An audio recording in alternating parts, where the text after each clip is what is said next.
el conflicto de la prisión preventiva, el conflicto que la discusión de la prisión preventiva representa, es probablemente, diría, es sin duda el más dramático, el más importante que se puede dar al interior de un proceso penal.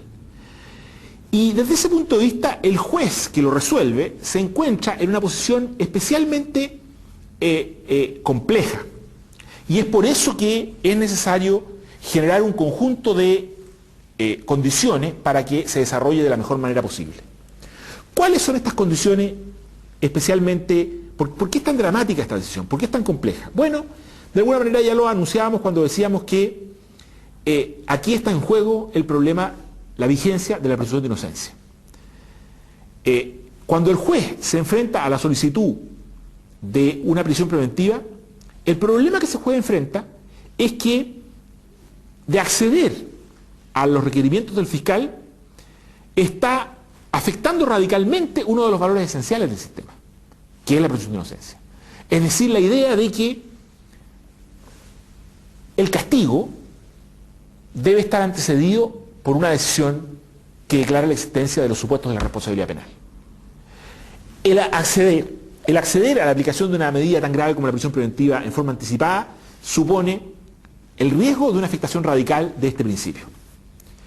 Pero por otra parte, si el juez niega lugar a la prisión preventiva, está enfrentando otro riesgo igualmente importante, que es la posibilidad de que se frustre la persecución penal en la medida que el Estado se ve imposibilitado de probar la culpabilidad del imputado y eventualmente aplicar una pena, y eso constituye también, la protección de este valor constituye también un bien social altamente apreciable. Entonces el juez de garantía se encuentra frente a este conflicto, digámoslo así, radical. Si accede a la prisión preventiva, afecta la presunción de inocencia. Si no accede, eventualmente enfrenta el riesgo de que la persecución penal se frustre. Digámoslo, pongámoslo de otra manera.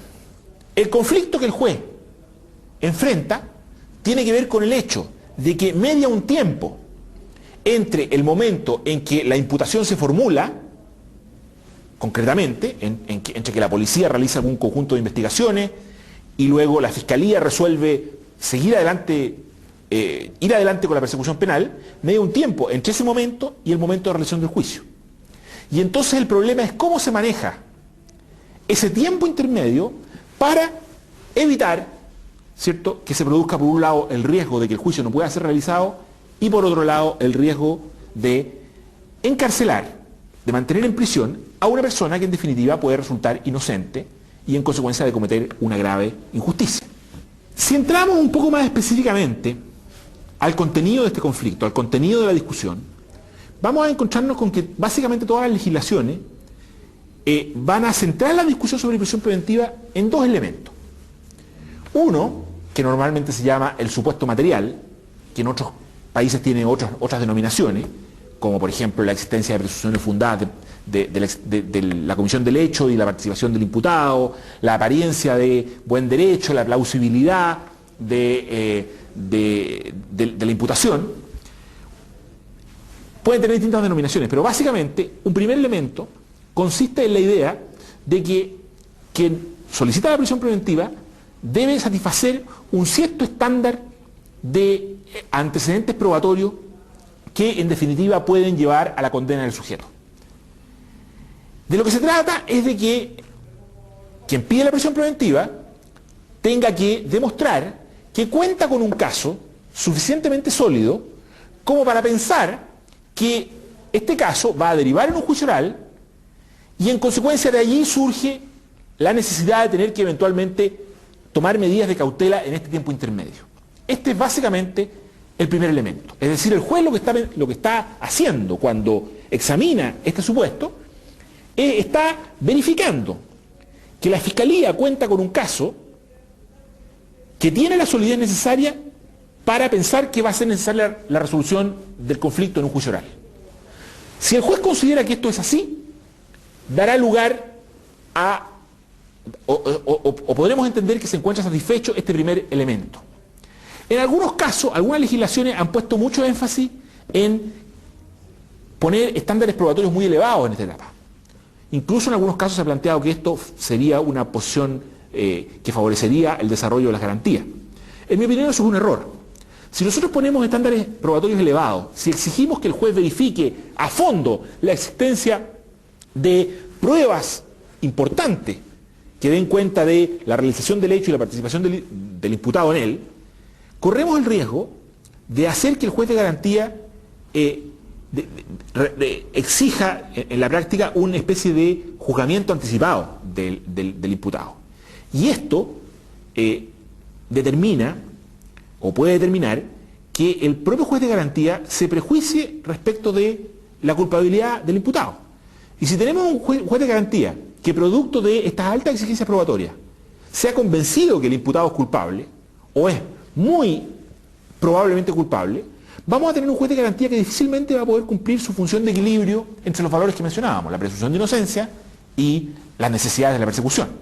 Porque este juez, cuando llegue el momento de ponderar los diversos conflictos que se puedan plantear, va a operar sobre la base de que él está convencido de que el imputado es culpable y en consecuencia va a muy difícilmente poder aplicar la presunción de inocencia de una manera apropiada. El segundo componente es lo que llamamos, y podría haber distintas maneras de calificarlo, la necesidad de cautela.